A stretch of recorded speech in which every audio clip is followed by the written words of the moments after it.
Welcome to the Nickels and Dimes Finding Financial Freedom podcast.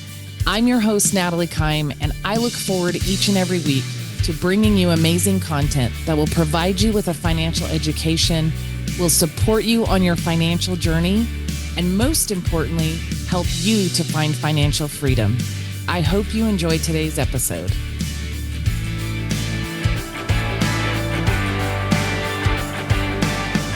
Welcome to Nickels and Dimes, Finding Financial Freedom. I'm your host, Natalie Kime, and today we're going to explore the intersection of mindset and money. Y'all, these are two powerful forces that shape our financial lives. And in this episode, we're going to deep dive into the concept of money mindset, unpacking how our beliefs and attitudes toward money can either propel us towards financial success or hold us back. Whether you're looking to improve your financial habits, break free from limiting beliefs, or simply understand the psychology of money better, this episode is for you. The purpose of today's discussion is to shed a light on the crucial role that mindset plays in our financial outcomes. Many people focus on just the technical aspects of personal finance, like budgeting, investing, or saving. But they often overlook the underlying beliefs and attitudes that drive their financial behavior.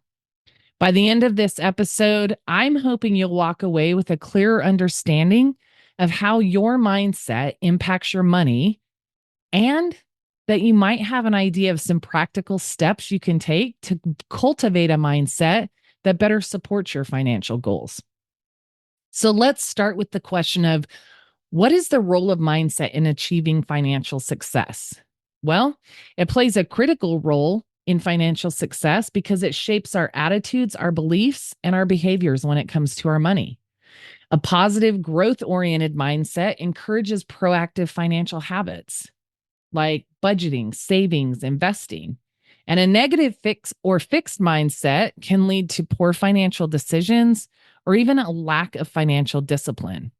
Like, think about someone who views challenges in their lives as opportunities to learn. It's the exact same with your finances. So maybe you or somebody you know faces a setback like losing a job, but instead of panicking, they see it as a chance to build new skills, to network, and perhaps even start their own business.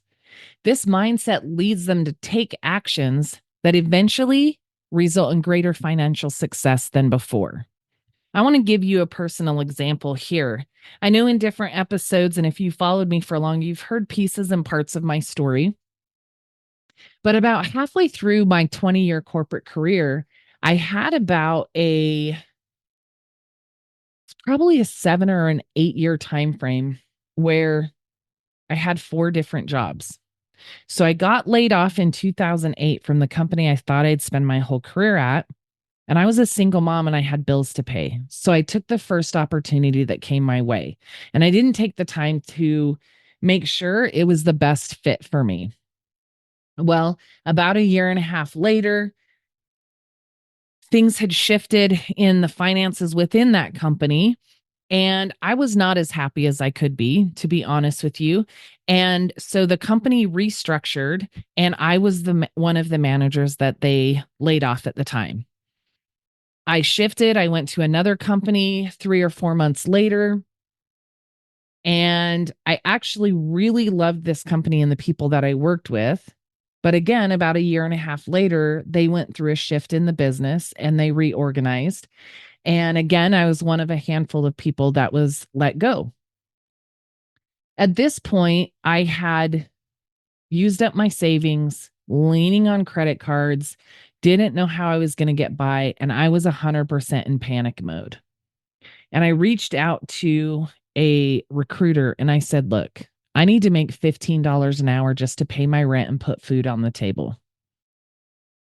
And so I took a job that did just that, paid me $15 an hour. But you guys, sometimes when we're struggling the most is when the opportunity lands in our lap. It's whether or not we recognize it. And I needed this $15 an hour. So I worked my butt off. And the harder I worked, the more doors of opportunity that opened. And I started to recognize that this job that started as a temporary job could become something else. And within 6 months, it actually became a permanent position that was salaried and led me to fully rebuilding my career and getting on a path financially that was significantly greater than what I had had before. So maybe a bit longer of a journey through that than I would have liked. But once I started to see some opportunity there, I started to believe it was possible.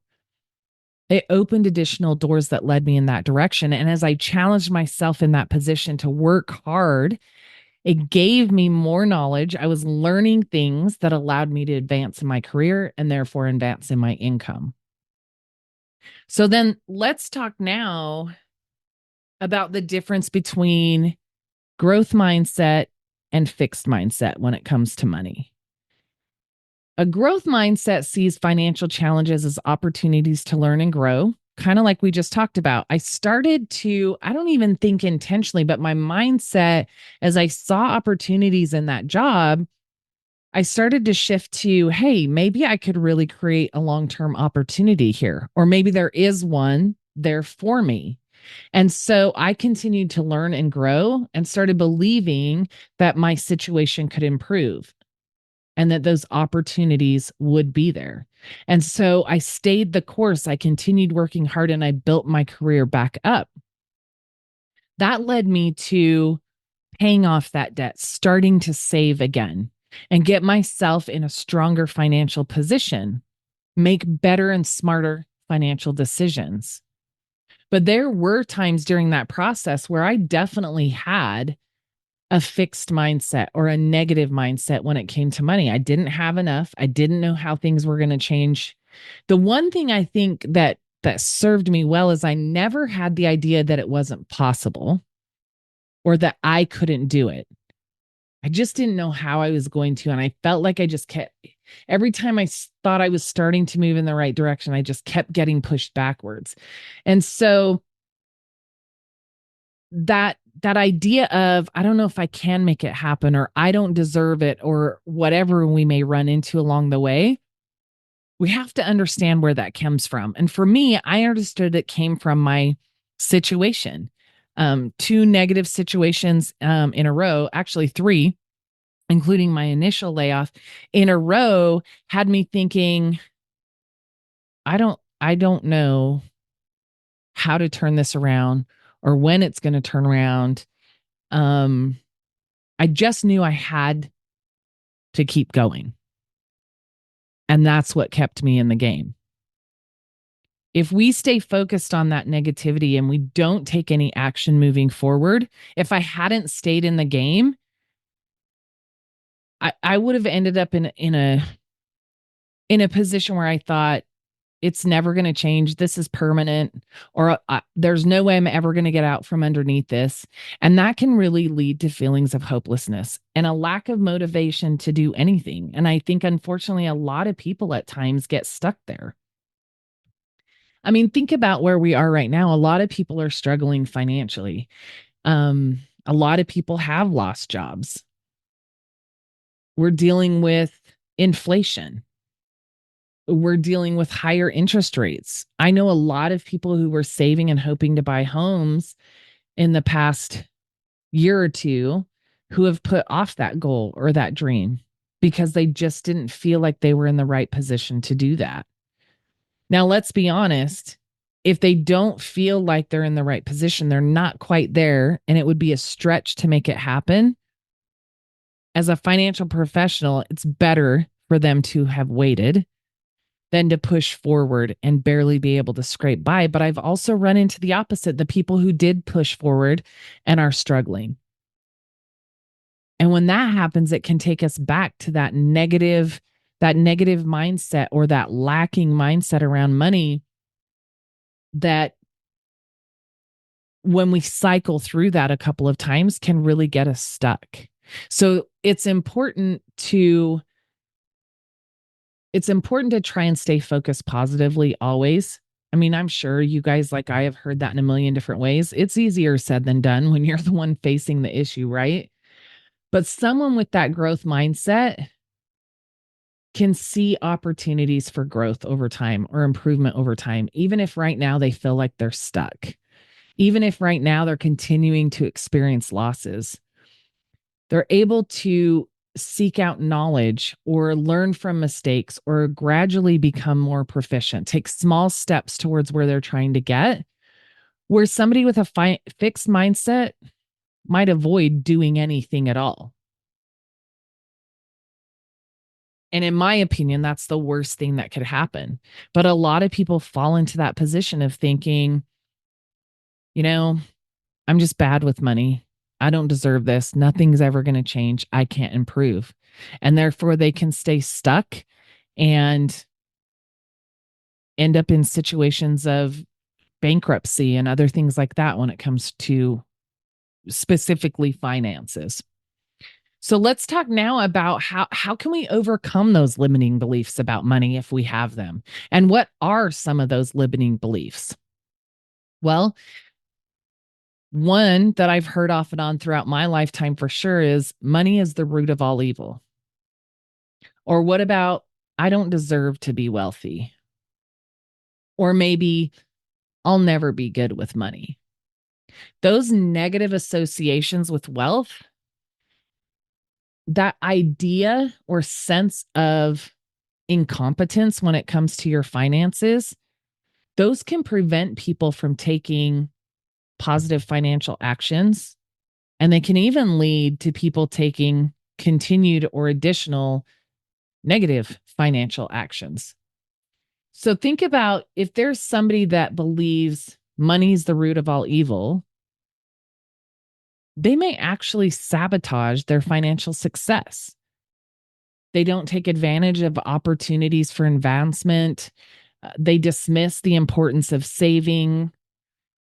They just don't even go there and allow themselves to think about it because their belief of money being the root of all evil keeps them from ever wanting to pursue having any more than the bare minimum. It can hold them back from the ability of accumulating wealth, even if they have the potential to do so. You know how that idea of mind over matter, if your mind is so fixed on an idea and something that cannot happen, you won't pursue anything on the other side of it. You won't pursue the alternative because you are just steadfast in the fact that it's never going to happen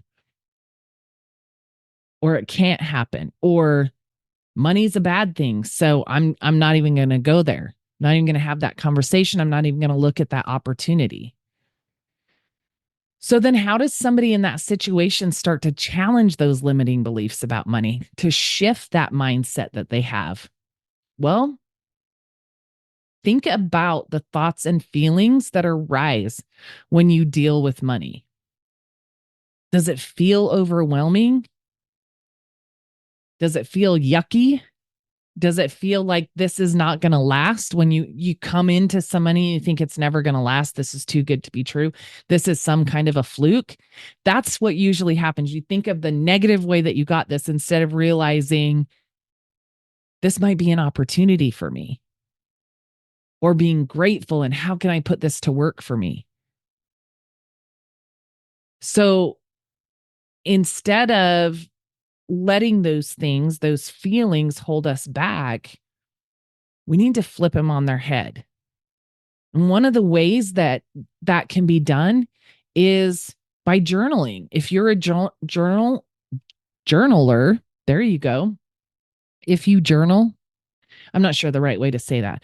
But either way, if you're somebody that writes about your feelings to get them out and give you the ability to kind of look at things and dissect them in a different way, then journal about that. How does it make you feel?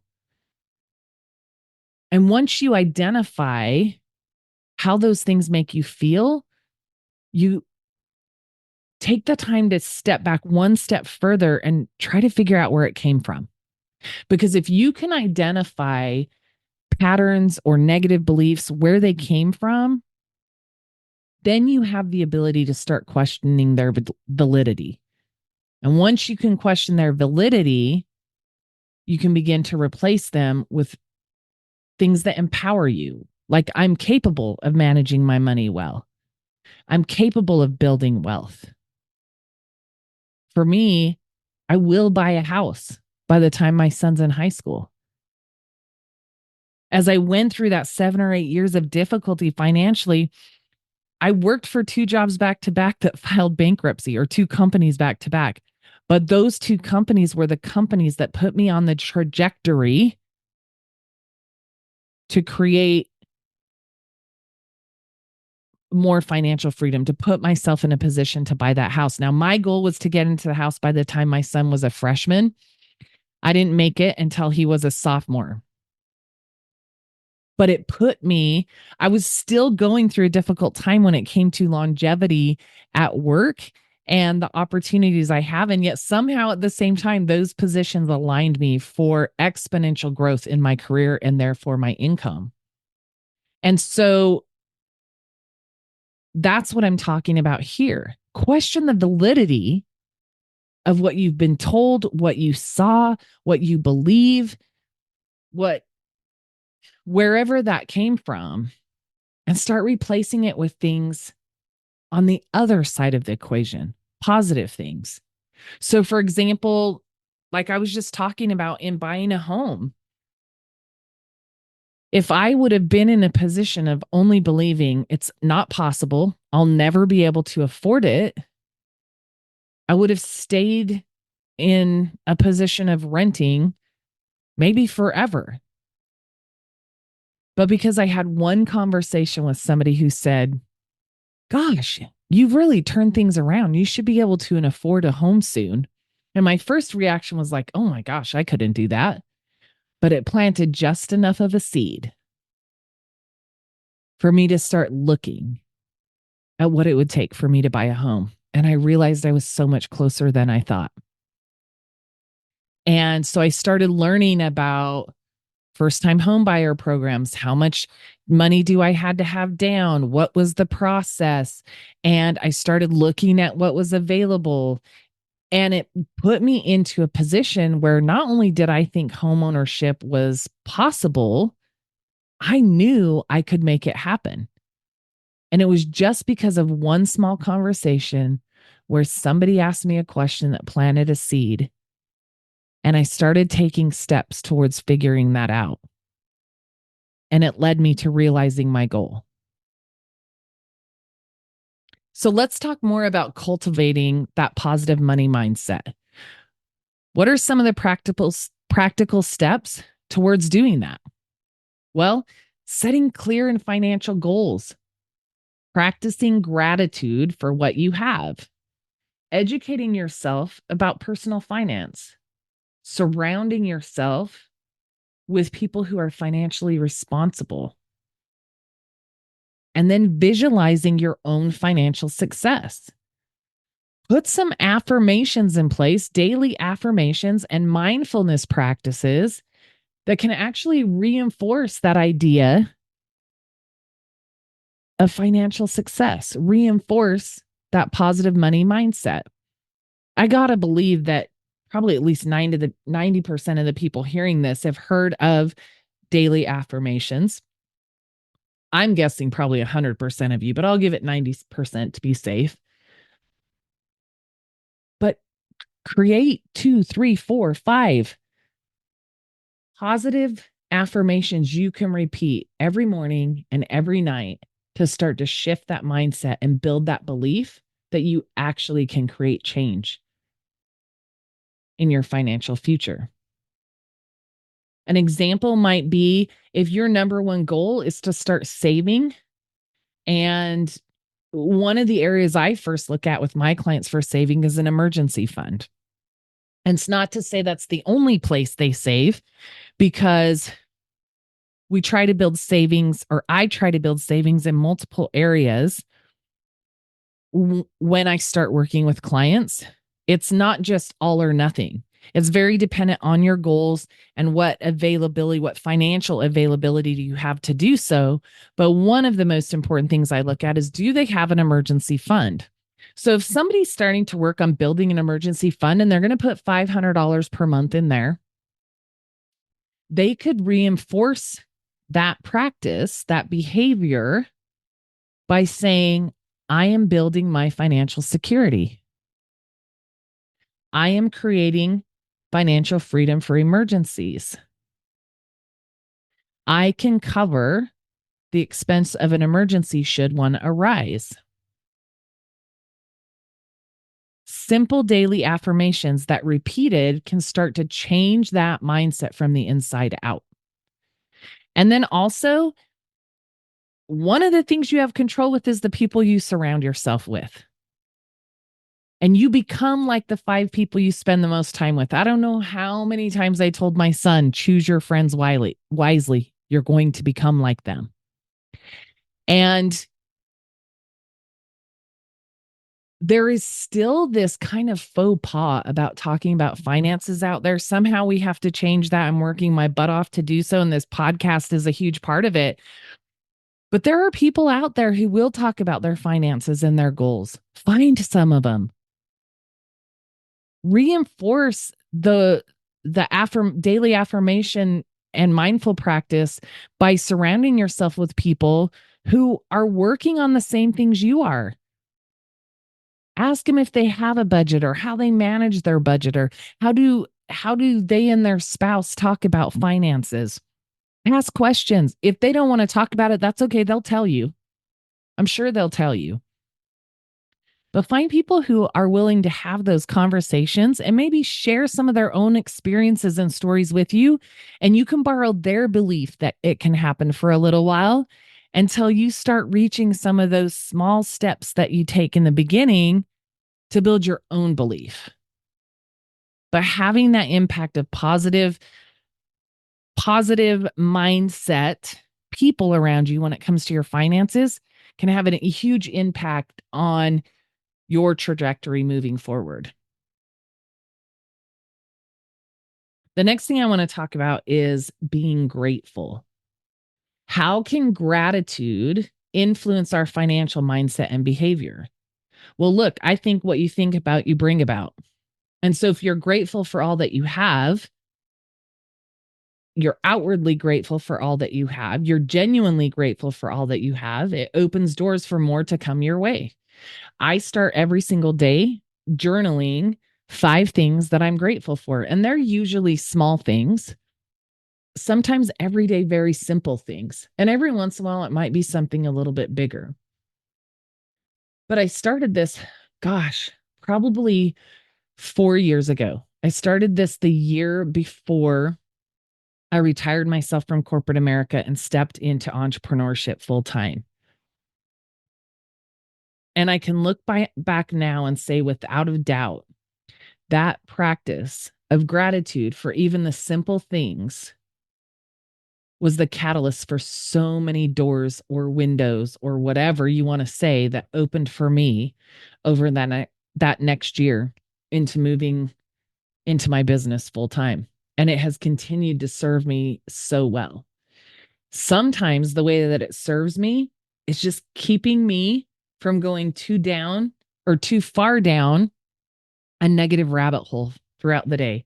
When I'm grateful for the simple things in life to start my day, and then a client no shows an appointment or cancels an appointment, or run into a challenging situation trying to get a client's application approved with a provider, or whatever else could come up, right?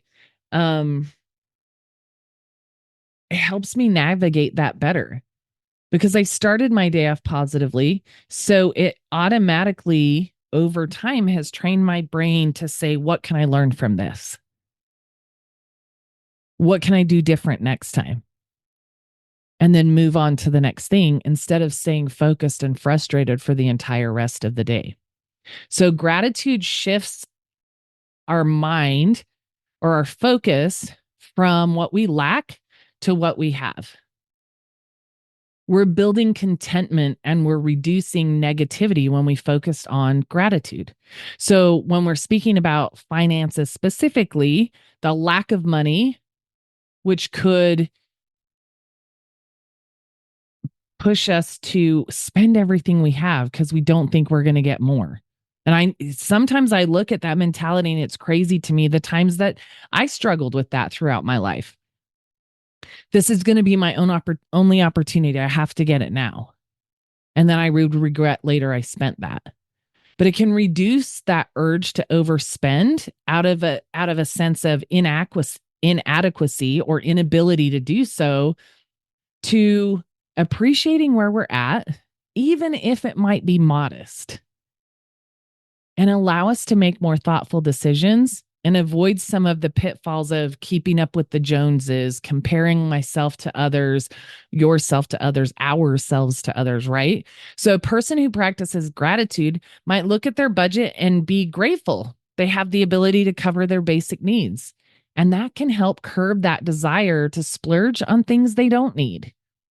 That gratitude can allow us or allow them to stick to that financial plan and make more deliberate spending decisions, therefore taking steps more quickly towards the financial result they really want to achieve.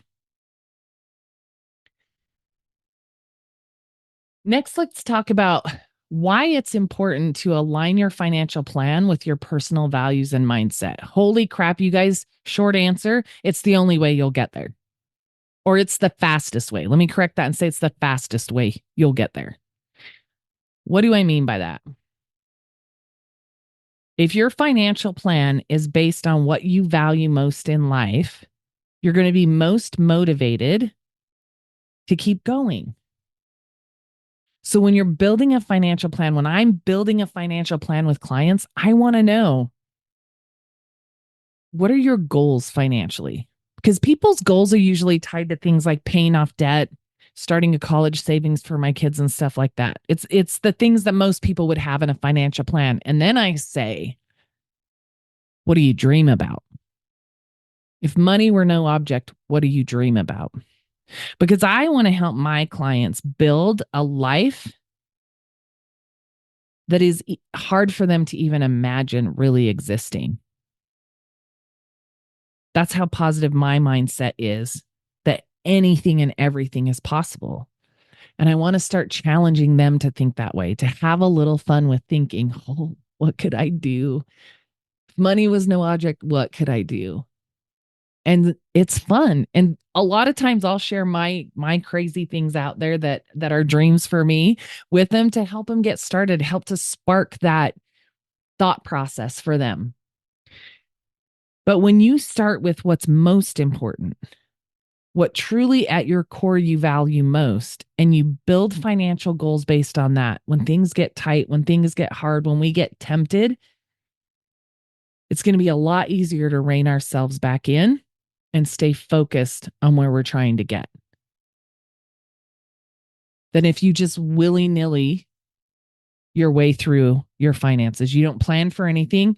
You panic and you somehow figure out how to find the money, or you throw it on a credit card. That leads us in the opposite direction. When your financial goals resonate with your mindset and your values, you are going to stay more committed. You are going to stay more motivated to achieve them. So I want you guys to think about, maybe even pause the podcast here and just take a minute or two and think about, what are a couple of the things that you value, that you prioritize in your life, and write them down. And after you then turn the podcast back on, and when you're done finishing listening to this podcast, I want you to write a couple of ideas of goals when it comes to your finances that would tie back to those values, those things that are so important to you. Because if you're looking for an opportunity to grow and move forward, you got to put some meaning behind it. It has to matter, or you'll never maintain the progress. You will stumble, you will trip, you will reset, you will get complacent, and a million different things. But if it matters, that's going to foster motivation. It's going to help keep you moving in the direction of that financial plan or those financial goals that you created. All right. The next question is, how can someone shift their mindset and prioritize long-term financial goals over short-term gratification? That can be a struggle. It has been for me personally at times in my younger years. But here's what I'll tell you I do with my clients. I build some of those immediate gratification things in to their budget if there's room for it. So I always build a budget for my clients. I do what's called a financial needs analysis with every client. I find out who they are, what their goals and dreams are, what they want retirement to look like. And then we dive into their numbers and find out what do they have coming in? What do they have going out? What ability do they have to build towards the future? Meaning, is there anything left in their budget at the end of the month that they can excuse me, that they can utilize to start moving towards those goals? So with that, we can start moving forward. In gathering their numbers, I'm able to identify where they have holes in their boat, their financial boat. They may have a 401k, they may have a Roth IRA, may have life insurance, things like that. But based on their goals that they gave me, they may not have enough going into long-term savings to create what they really want. And so that helps me identify, okay, here's some opportunities for us. What makes sense to fit in there based on their goals to help them move towards that better? I'm never going to take 100% of what somebody has extra and basically make them feel like I slapped them with financial handcuffs. That is the worst thing I could do, because the minute they feel like they can't, they want to like they've never wanted to before. So the minute they feel like they can't spend, they want to spend more than ever, even if they're not traditionally a spender.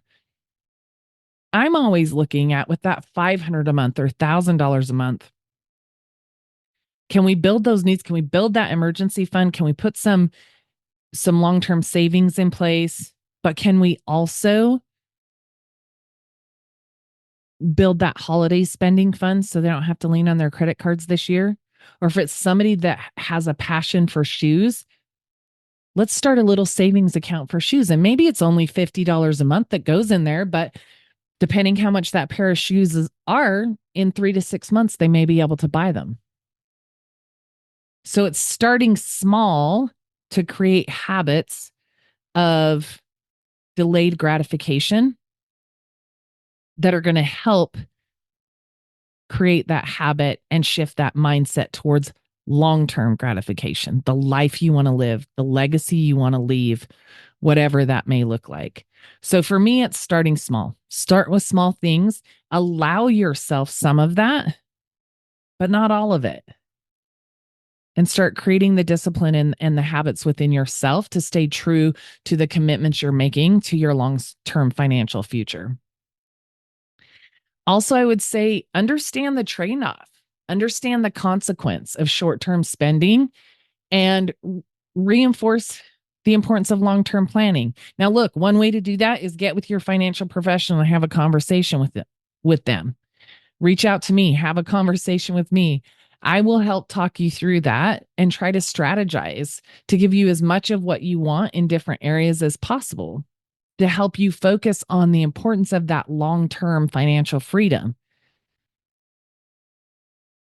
Read some books. There are some great books out there that talk about the benefits of long-term saving. Reinforce that idea of the importance of it, that it is possible. If you need suggestions for books, please send me a message through the link in the show notes for this episode, and I'd be happy to get you some information on some books or even send you some links to some PDF copies of a couple great books I have. If you're not a reader, listen to some financial podcasts. There are a bunch of great ones out there. I'm a little, I lean a little towards loving mine most, of course, but there are some great financial podcasts out there. Grow your mind, grow your mindset, grow your education. That's going to play a huge role in keeping you on track. And again, I would say surround yourself with people you can talk to about finances that can hold you accountable, that can help celebrate your wins and your progress along the way. And by gosh, y'all celebrate your progress for yourself. If you had no savings whatsoever and in 6 months you have $600 savings because you stuck to $100 a month, celebrate that. Be proud of yourself. And I don't mean go spend all $600 because you saved it and celebrating, but do something to celebrate. Even if it's just journal about how it made you feel, to look in your bank account and see what you'd created in a short period of time. Another example is create a vision board. That's something that a lot of entrepreneurs do. I'm looking to my right as I say that, and my vision board sits in my office against the wall on my right hand side. For some reason, that is the way I always walk out of my office and into my office. So every time I come into work, every time I leave this room, I'm looking at my vision board. I'm remembering what's important to me. Some of the things on there are wants, but if I can accomplish the goals I have to provide those wants, I'm more than accomplishing the things on there that are needs, because I'm actively and consistently working on the discipline to stay true to those goals. So that reminder every time I walk in and out of my office, it reminds me why I'm doing what I'm doing. It reminds me of what's important to me. So the majority of the things on that board are tied to my values, tied to the legacy I want to leave behind. And so just in a snapshot, it can remind me of how important that is.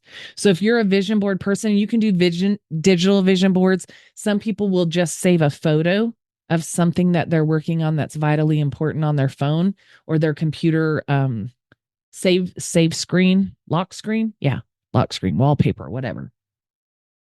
To where it's popping up and it's reminding you to stay focused, to stay diligent. And you can revisit that anytime you want to remind yourself of what you're working towards. One of the other things I'd say is set things up as automatic as you can.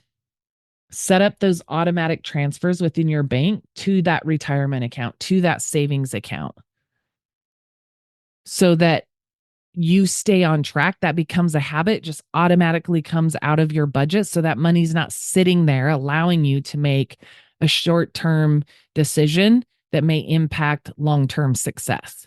When those short-term desires arise, that money's already been shifted to where it needed to go. So it can help you stay more disciplined. There's so many automated things out there now that can help you do that. Take advantage of those tools.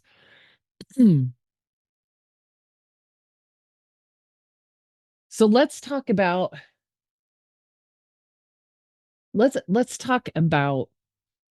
transforming financial situations by changing mindset. I'm super proud of so many of my clients, and I'm not going to mention any names in who it is, but I did about 3 years ago work with some clients, and I may have even shared part of their story before in another episode. But I had clients who really were ready to make a change. They made really, really, really great money, but they spent it all. They had a house, they had 3 kids, they had everything they needed and most of what they wanted. And somehow, with really, really great income, they had built up some debt. And that debt just really started to weigh heavily on them. And so they reached out to me one day and said, "Hey, can you help us focus on this?" So we went through and we did a financial needs analysis. We created a financial plan for them. We created a debt pay down schedule for them. And so with their budget, there was a, a fairly significant piece going to paying down the debt, but we were still implementing some additional savings and some protection for their family along the way. And the way they thought about money when we first sat down I wouldn't say it was necessarily negative. There was just really no discipline behind it. It was we have enough money. So when we want something, we get it. And so I thought it was going to be a really big challenge to help keep him on track. And I met with him 3 months later. And I think one of them had gotten a raise and one of them had gotten a bonus at work. And they actually threw that at their debt and spent none of it. And so when I met with them 3 months later, they had made almost 6 months worth of progress on paying down that debt. When I met with them the next 6 months, so a year after we originally met, they had paid down all but a very, very small amount of their debt, and they were going to have that paid off in the next 2 months. But they reached out to me to say that the husband had lost his job and he was by far the significant income earner. And y'all, in that year, these people stayed so disciplined and literally did everything I asked them to do that even though he lost his job, they still stayed on those debt payments for the next 2 months. So unemployed, they also got debt free. And it's because of the work they did to pay down that debt, to build up some savings. And it took him a few months to get back to work. But because of that habit they'd created in paying down the debt, they then were willing to look at their budget and say, what else can we cut back to make sure that we don't start building back in a debt perspective? So one of my favorite client stories to date in tackling debt and literally making a decision and sticking to it and doing it significantly faster than even the plan we put together. I think the plan we put together was 18 to 24 months and they did it in 12. And that was just, it was amazing for me to see. And to this day, I'm so proud of the work they did. And they've completely changed their lives. They've completely changed their lives. As a matter of fact, for that next several months that he was looking for a job, they still built back some savings because they cut out enough stuff and they had eliminated all their debt. So when he got back to work, it was a whole new level of what they could start building back as far as long-term savings, or not building back, but start putting towards as far as long-term savings to really create what they want later in life. So really good example of that discipline. And I think when they first came to sit down with me, we had conversations of, man, can we even do this? We're not sure how. But by going through that process of the financial needs analysis and then putting together a detailed budget for them, they could clearly see all of the areas. Now everything was identified. They never really looked at where they spent money. It came in and it went out. And all of a sudden they had to look at all the places that they were throwing money, just throwing money away. And it bothered them so much that they immediately flipped a switch and stayed so diligent to that. And it's like I said, they are the one clients that 100% did exactly everything the way I told them to.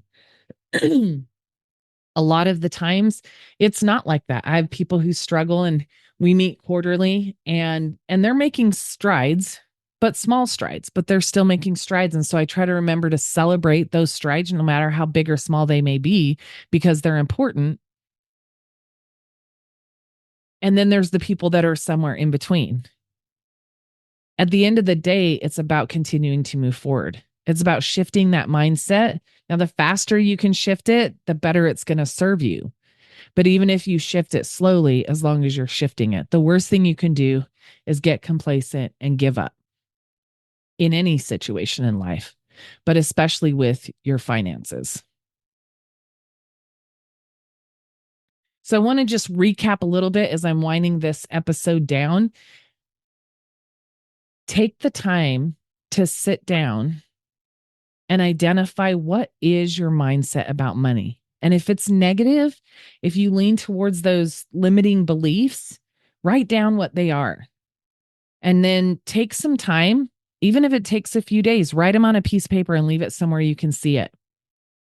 and try to figure out what those tie back to. Where did that belief come from? Is that something somebody told you? Is that based on experiences you've been through?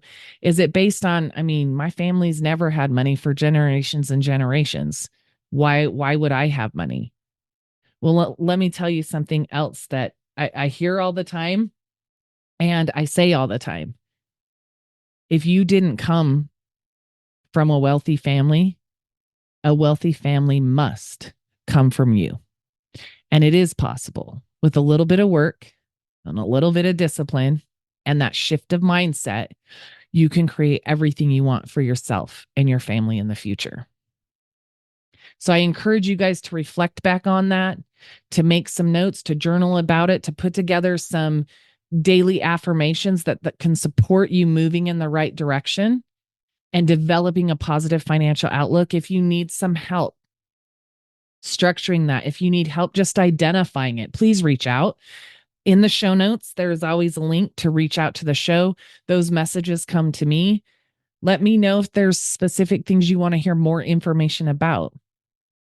But if you need support in this area, if you have questions, reach out to me. I'd definitely love to set up a meetup call where I can maybe help you through some of that conversation and help maybe get you pointed in the right direction.